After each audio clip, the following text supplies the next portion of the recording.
bishaan gubate. Barreessaan Muhammad Siraaj.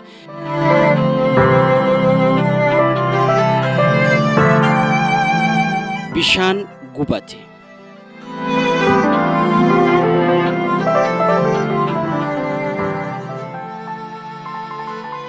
Taaksiin milkiin yaabbatee gootaratti dhiyaachaa jirti. Milkiin istaadiyeema jeehaa yaabbatu malee istaadiyeema yeroo gahuu isaa wanti beekuun hin jiru. Istaadiyeematti na buusi jechuu ammoo hin feene. Warra taaksii namanne na dabarsaa yookaan bakka hin taanetti na buusa jee shakkee akkuma xiqqoo deemeen bu'e. Miilaan deemaa gaafachuu itti fufe. Ammallee fagoo akka ta'e namni biraa itti hime. Miilaan addabaabaayii gootaraa cehee taaksii yaabbatee ammaas xiqqoo deemee bu'e. Yeroo gaafatu ammaas taaksii takka akka isa barbaachisu hubate. Yeroo sadaffaatiif taaksii seenuu dhiisee deemsa isaa miilaan itti fufe. Osoo deemuu galaana guddaa tokkotti dhufe. Galaanni kan bishaanii osoo hin ta'in kan makiinaati. Dirree hulluuqoo hormaa ta'uusiiti.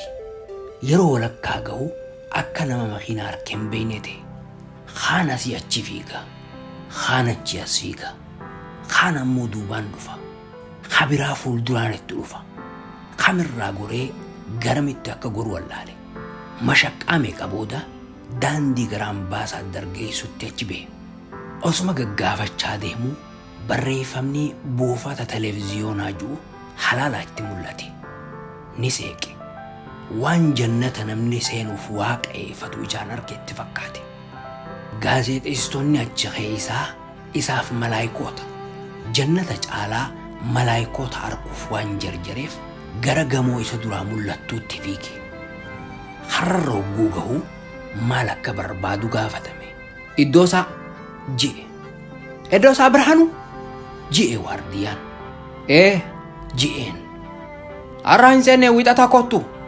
Tole je'e deebi'e. Guyyaan sanbata waan ta'eef iddoo isaan hin seenu. Milkiin ammoo TV'n sanbataas tamsaasa isaa waan addaan hin qonneef yeroo hunda iddoo isaanis waan achuma taa'u itti fakkaate.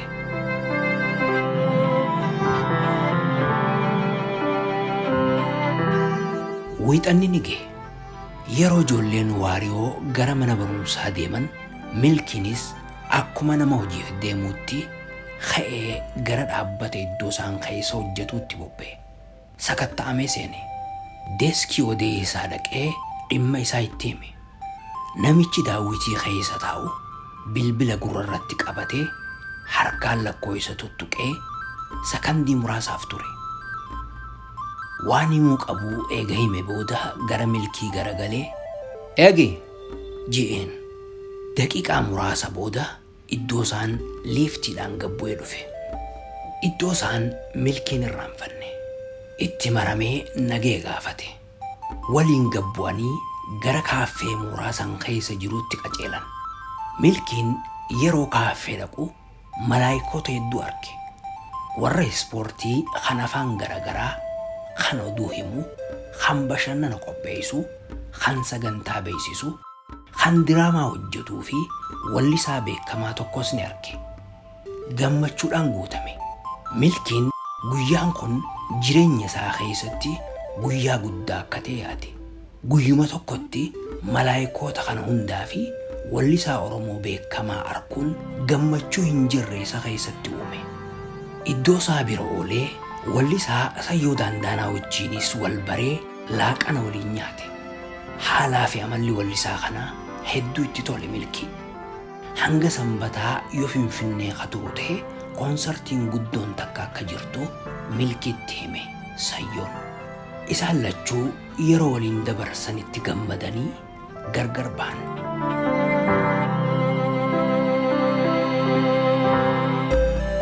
Milkiin buufata televiziyoonaa kan halaalaa yaadaa ture Finfinnee dhufee ijaan arguu isaatiin gammachuu umrii isaa guutuu hin harkatintu itti dhaga'ame. Fedhiin gaazexeessaa ispoortii ta'uu keessa isaatti hidda gaffageeffatte. Gaazexeessaa ispoortii ta'uuf fedhiin addaa keessa isaatii wixxifatte. Waa'ee Piriimeer Liig, Laa Liigaa, Piriimeeraa Liigaa astaa yeroo gabaasu sammuu isaatti dhufe. Hamilee tanaan dirree dhootti deebi'ee karaa ittiin mana kana seenu qofa yaaduu irratti xiyyeeffachuu akka qabu sammuu isaa waliin mari'ate. Yoo gama barnootaatiinis ta'e akka kanaan duraa osoo hin taane amma hamilee guutuudhaan barachuu akka qabu yaade.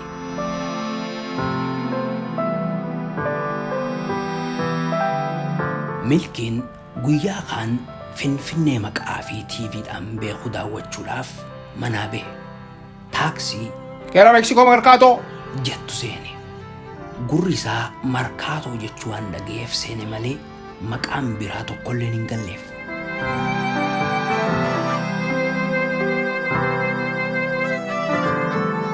Taaksiin ni deemti garuu markaatoon hin jirtu.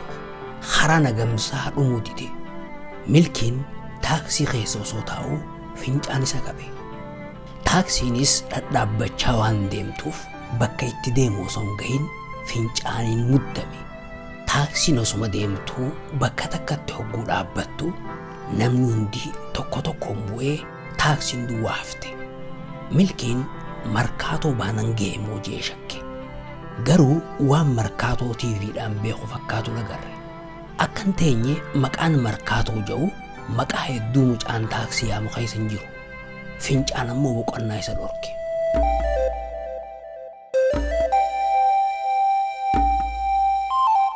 Caffee aannanii manbarnoota Tagbaara Iddi biratti bu'ee gara fuulduraatti deemsa jalqabe. Waan agamsa fakkaatu ijaan barbaadaa keessa ammoo bakka itti fincaan ulaalaa deeme.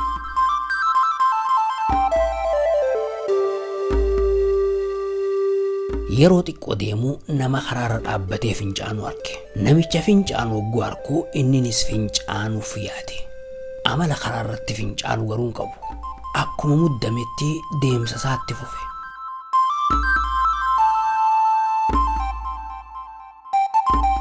Xiqqoo deemee ammaas nama guddaa waan akka gaabii maratee dhaabbatee fincaanu arge. Amma inninis fincaanuuf hamilee argate. Eega dhaabbatee booda keessi isaa morme.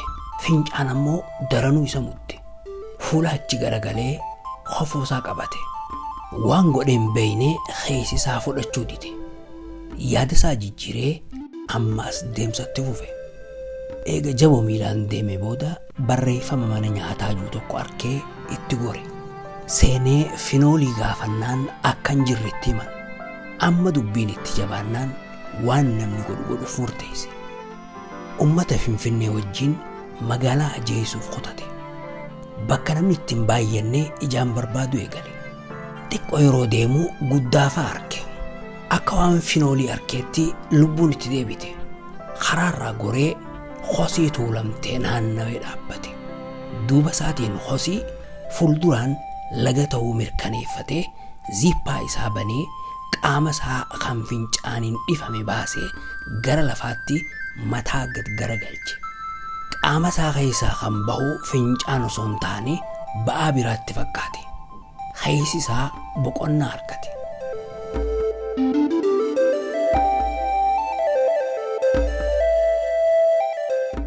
Fincaanee ammaas deemsatti fufe. Tabba xiqqaa caffee muudaa kan lidataa jedhamuun beekamu yeroo ol bahaa deemu daangaa Finfinneerra waan gahaa jirutti fakkaate. Tabba ol bahee osoo hin xumuriin gara harka mirgaatti barreeffama tokko arge. 5G Coffee jedha. Keessa ol seene barreeffamni guddaan tokko bunaa fi nageen dhabinaa jedha. Milkiin buna caalaa barreeffama afaan Oromoo kanatti gammade. Jaalala bunaa qabaatus araada bunaan qabu Milkiin. Namni waan lubbuun qabneef akkamitti injifatama jee amana. Namni jaalala inni bunaaf qabu arku waan araada qabu se'a. Milkiin garuu haraaraa waan hundaarraa bilisa.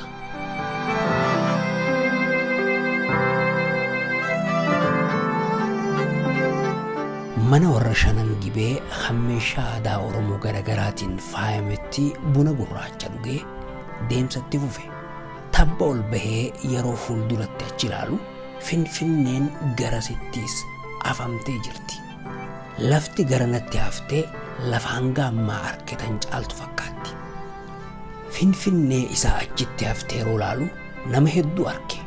Soofiyaa, Hannaa, Najaat faatutti mul'ate. Bilbila isaanii tokkollee hin qabu.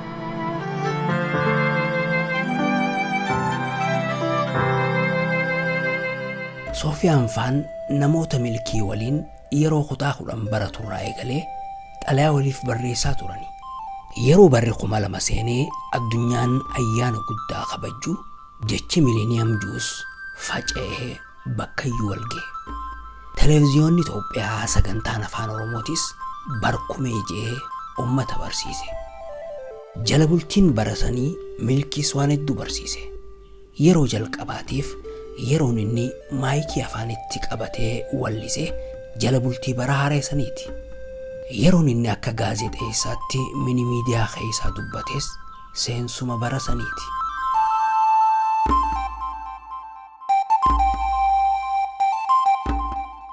Fedhii gaazexeessummaa ispoortii tan isa keessatti uumamte waliin fedhiin waa barreessuu fi dubbisuutis amalatti taate.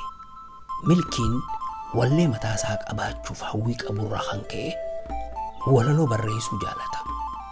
Wallistoonni babbeekamoon walaloo namni biraa barreesseen akka wallisa waan hin beekneef walaloo barreessuuf if dhiphisa. Garuu hin dandeenye. Harka isaa hawaa barreessuu shaakalu kanaan xalayaa barreessuu eegale. Gaazexaawwan garagaraa kanneen dhimma aartii irratti barreeffaman irraa maqaa namoota fedhii isaa wal fakkaatu qabanii barbaadee barreessuu fi jalqabe. Keessattuu warra ispoortii jaalatuuf.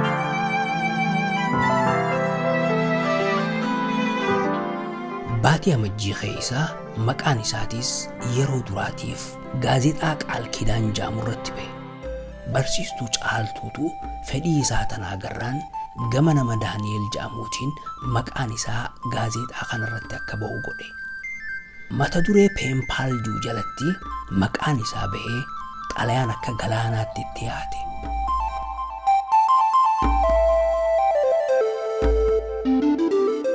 Soofiyaa, Hannaa, Addiis, Faaxumaa fi Najaat Finfinneerraa, Najaat biraa biyya Abbaa Jifaar Jimmarraa, Anshaa biyya Warqituu Wadaajoo Wallorraa, Ziinaa Gimbiirraa, Maryam Hawaasaarraa, Masarat Halaabaa Qullitoorraa, Naardoos Adaamaa mana barnootaa sadarkaa lammaffaa Gooroorraa xalayaan tuulamtee isa bira gootte.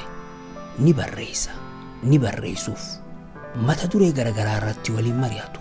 Ispoortii, jaalala, haalaa fi amala namaa, barnoota, maatii waan hin kaasne hin qaban. Haala kanaan yeroo dheertuu kan waliif barreessaa turan Soofiyaa fi Naardoos waliin.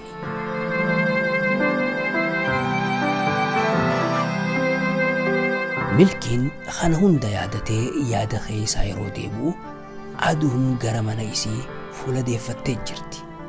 Inninis gara gullallee badhaasoo deemaa jira. Gara gullallee badhaasoo deemsa eegaluunsaa waan hanga ammaa dagatee isa yaadachiise.